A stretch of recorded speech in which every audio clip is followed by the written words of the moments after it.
Hi everyone. Trying to find the serial number of your laptop or Windows PC using command prompt using this code, and it does not show anything.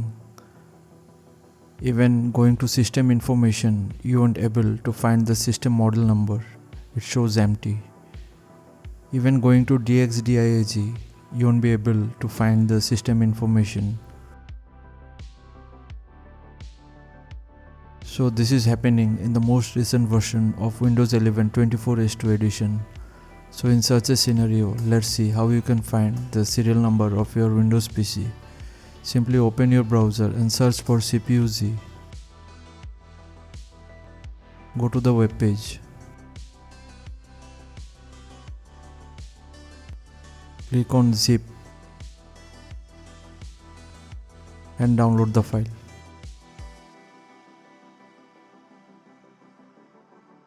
Now unzip the file.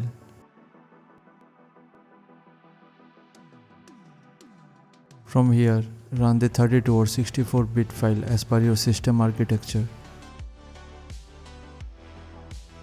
From the dashboard, if you go to the mainboard section from the tabs, you can find the system model number here.